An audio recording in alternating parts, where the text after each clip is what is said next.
안녕하십니까. 백성주입니다. 벌써 올해도 반년이 흘렀습니다. 건강에 유념하시고요. 최근에 정치 계절 대선 국면에서 유력 후보자들이 출사표를 던지는 소식이 전해지고 있습니다. 이런 가운데서 우리가 소홀히 다루고 싶어버리고 그저 지나쳐 버릴 수 있는데, 최근에 한국은행이 하는 총재께서 심각한 국내 경제 상황을 인터뷰를 통해서 전하고 있습니다. 그것을 요약해서 말씀드리고 제 관점에서 정리해서 말씀드리는 그런 방송을 진행해 보도록 하겠습니다. 한국 경제가 부동산, 주식 등 자산에 낀 거품과 막대하게 불어난 가계부채라는 두 개의 시한폭탄을 안고 있다는 한국은행의 경고가 터져나왔습니다. 금리가 오르거나 안팎으로부터 충격이 발생하면 이 위험 요소가 한국 경제에 큰 타격을 줄 수 있다고 한국은행은 전망하고 있습니다. 한국은행은 지난 20일 발표한 금융안정보고서에서 소득보다 빠르게 불어나는 가계대출 세계 최고 속도로 상승하는 부동산 가격, 빚이 밀어올린 중시 관련 등을 우리 경제의 불안 요소로서 지목해서 제시를 하고 있습니다. 한국은행의 이런 진단은 이주열 총재가 최근 반복해서 말해온 금융 불균형이 확대되고 있어서 적당한 시점에 기존 금리를 인상할 필요가 있다는 메시지와도 일맥상통한다고 할 것입니다. 정부가 사상 최대인 35조 원 규모의 추가 경정 예산을 통해 추가 코로나 재난지원금 지급을 준비하는 가운데서 한국은행은 금융 불균형을 지목하며 돈 풀기가 아닌 돈 거둘 준비를 하기 시작했다는 그런 기사가 되겠습니다. 한국은행이 말하는 금융 불균형이란 빚이 급격한 증가, 자산 가격이 과도한 상승, 주식 등 위험 자산에 대한 투자 확대 등이 동시에 일어나 금융이 불안해지고 실물 경제로도 불길이 번질 수 있다는 상황을 예고하고 있는 것입니다. 코로나 시국에 세계 주요국은 대부분 금리를 바닥까지 내리고 막대한 돈을 푸는 경제 응급 조치를 단행해 왔습니다. 그 결과 모든 나라에서 부채가 불어나고 자산 가격이 상승했습니다. 하지만 우리나라는 그 속도가 기록적으로 빨랐다고 할 수 있습니다. 특히 정권 초기 부동산과의 전쟁을 선언했던 문재인 정부의 부동산 정책 실패로 집값이 지나치게 가파르게 올랐다는 점이 우려스러운 상황이라 하지 않을 수 없습니다. 하는 부총재보는 가계부채는 주택 관련 자금 수요 등으로 높은 증가세가 지속되고 자산 가격은 급격히 올랐다고 진단했습니다. 대출 상환 유예 같은 코로나 금융 지원 조치 등이 끝나는 과정에 취약 가구를 중심으로 부실 위험이 중대할 수 있다는 그런 경고도 마다하지 않고 있습니다. 저금리로 부채가 늘면서 지난 1분기 소득 대비 가계부채 비율은 172%로 전년 동기 대비 11포인트 상승한 것으로 알려져 있습니다. 가게가 느끼는 빚 부담이 그만큼 무거워졌다는 것을 반증하기도 합니다. 막대한 빚이 흘러들며 부풀어 오른 부동산과 주식 가격은 금융위 불안을 키우는 또 다른 뇌관이 되고 있는 것으로 진단이 되고 있는 것입니다. 집값이 급등하면서 한국의 소득 대비 주택 가격은 사상 최고 수준으로 올라가고 있습니다.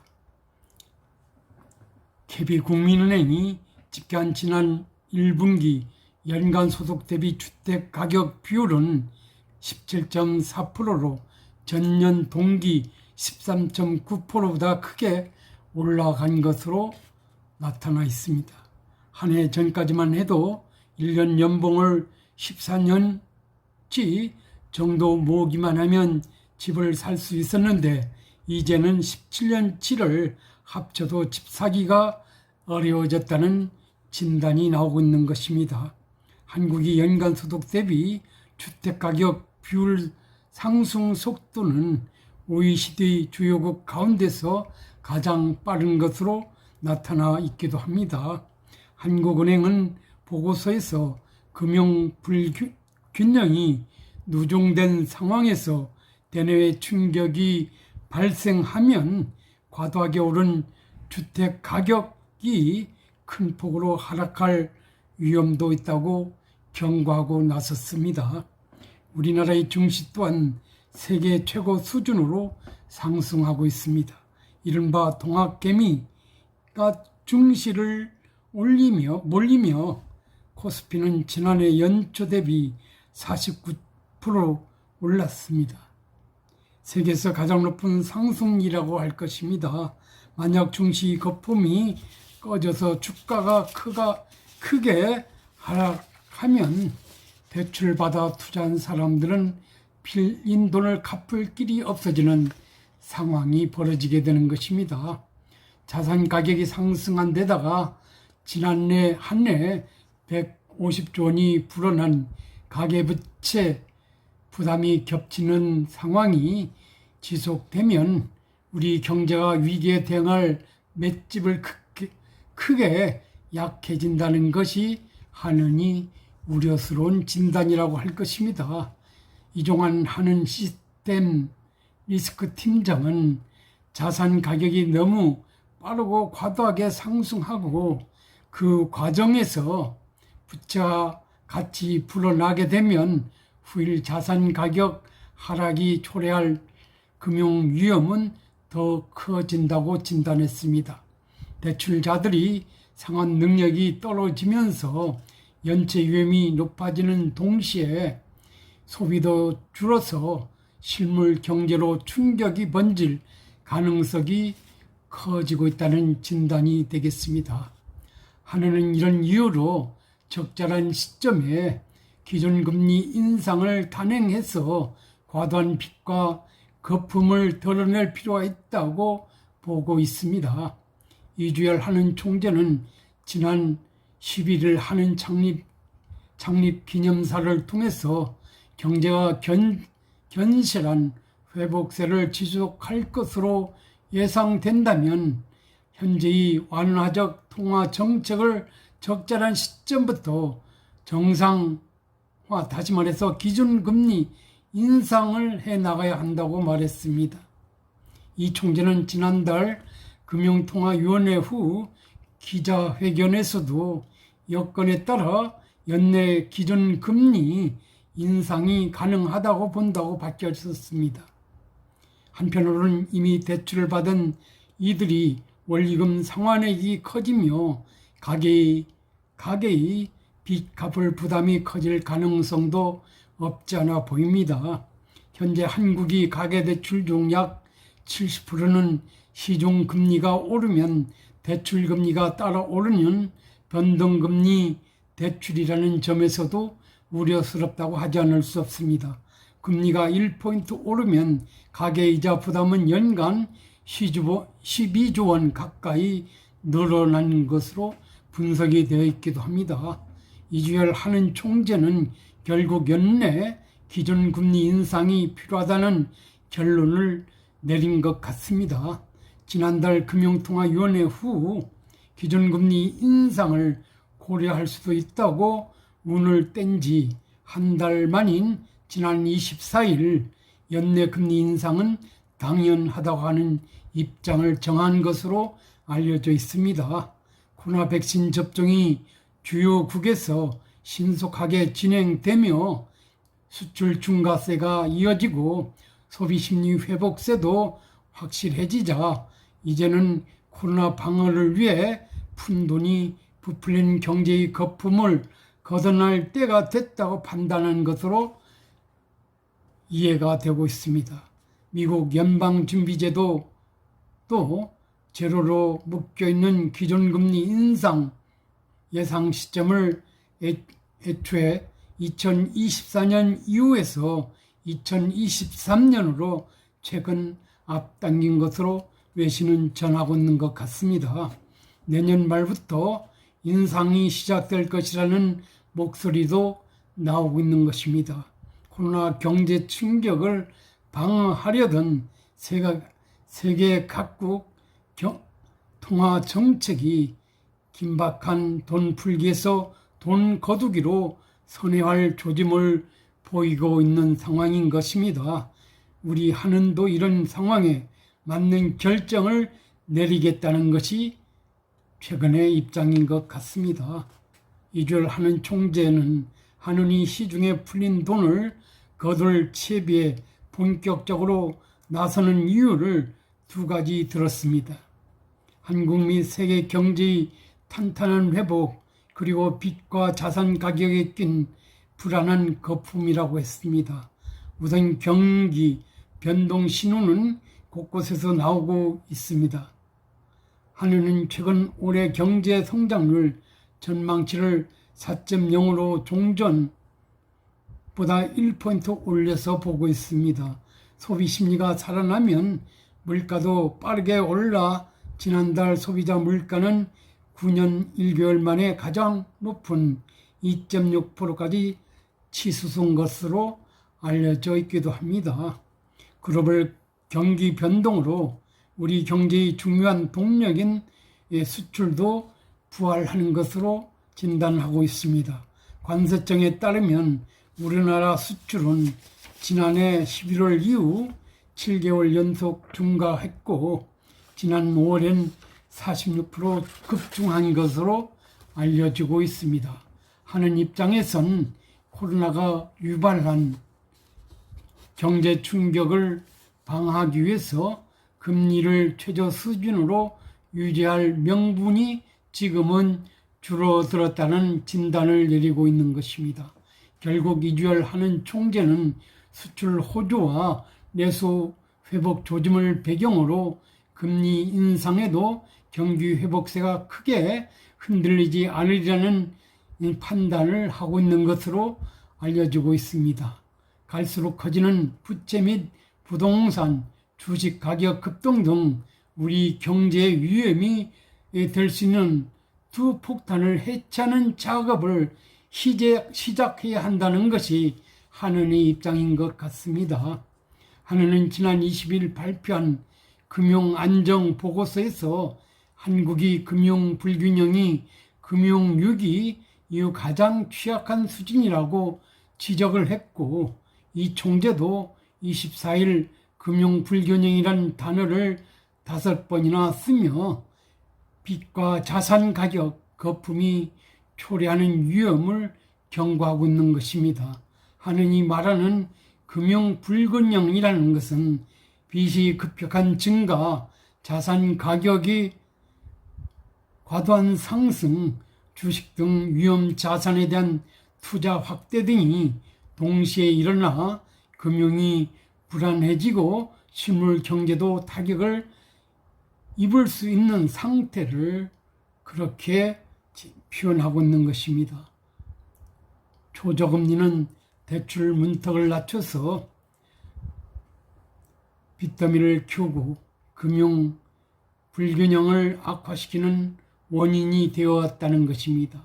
이 총재가 금융 불균형 완화를 위한 기준금리 인상 필요성을 거듭 강조하는 이유라고도 할 것입니다. 하느니 이 총재 발언대로 연내 금리 인상을 단행하면 초저금리 힘으로 상승한 증시 등엔 일시적 충격이 갈 가능성도 커지고 있다고 할 것입니다. 이미 1765조 원까지 불어난 가계의 부채에 대한 이자 상환 부담도 커질 전망입니다. 코로나에 큰 타격을 받은 자영업자 중에 빚내서 버티는 이가 많을 것인데 하느니 금리 인상은 이들에게도 큰 부담으로 작용할 수밖에 없다는 점에서 우려스럽다고 하지 않을 수 없을 것입니다. 하는 이 총재는 기준금리 인상으로 초래될 충격은 정부가 재정으로 대응할 수 있다는 입장을 밝히고 있는 것입니다. 그는 지금은 전반적 경기 회복세는 뚜렷하지만 자영업자와 고용 취약계층은 어려움이 지속되는 불균형 회복이 일어나고 있다고도 했습니다. 재정정책은 이런 취약 부분 지원을 집중함으로써 기준금리 등 통화정책이 정상화를 보완할 수 있다고도 생각한다고 하는 그런 입장인 것 같습니다. 사상 최대인 35조 원 규모의 추가 경정 예산 논의는 그러나 이 총재의 처방과는 달리 취약계층에 대한 맞춤 지원보다는 국민 대다수에게 지급되는 쪽으로 논의가 기우는 상황인 것으로 알려지고 있습니다. 이처럼 최근 한은이 가계대출에 대한 금리 인상을 단행한다고 합니다. 특히 자영업자라든지 서민층에 팍팍한 삶에 중대한 악영향을 미칠 것이라는 점에서 우려스럽지 않다고 하지 않을 수 없습니다. 물론 세계 경제 추세가 그리고 미국이 금리 인상 추세를 반영해서 우리도 다소 거품이 껴있는 상황을 진정시킨다는 측면에서 하느니 어떤 그 특단의 조치로서 금리 인상을 단행할 예정으로 있습니다마는 그런데 제가 보건대는 하느니 진단하는 바와 같이 우리 경제가 정상적으로 회복세이고 소위 어떤 그 경제 상황이 호전적으로 가고 있는지에 대해서는 예측을 불허한다는 점에서 반드시 하느니 입장과 동조할 수 없다는 점을 여러분한테 감히 말씀드려 봅니다. 그런 점에서 하느니 섣부르게 금리 인상을 단행함으로써 코로나 팬데믹이 지속되는 상황에서 경제 상황이 극히 나쁜 상황이 지속되어 왔다라는 이런 암울한 상황에서 하는 입장에서 어떤 거품을 끄겠다라는 이런 단지 이런 어떤 정책적 발로에서 그리고 그런 그 예단하에서 무작정 금리 인상을 단행하는 것은 국민이 경제생활에 심대한 악영향 내지는 우려를 줄 수 있다는 점에서 진지한 검토 후에 그런 조치들을 단행하는 것이 한은의 본분을 지키는 것이 아니냐 하는 점을 말씀드리지 않을 수 없습니다. 특히 현 정부의 경제정책이 엉망으로 돌아가고 있기 때문에 한은이 말하는 정상적인 경제 상황이라고 하는 그 진단 자체에 대해서도 국민 대다수는 믿음을 가질 수 없다는 점을 생각해서라도 진지한 고민 후에 거품 끄기 정책의 어떤 그 실행 여부를 판단해 주실 것을 당부드려 마지 않습니다. 여러분도 현재의 우리 경제 상황 정상적이라고 보지 않을 것입니다. 그런 점에서 민을 위한 그런 정책 집행이 고려될 필요가 있다는 점을 강조드리지 않을 수 없습니다.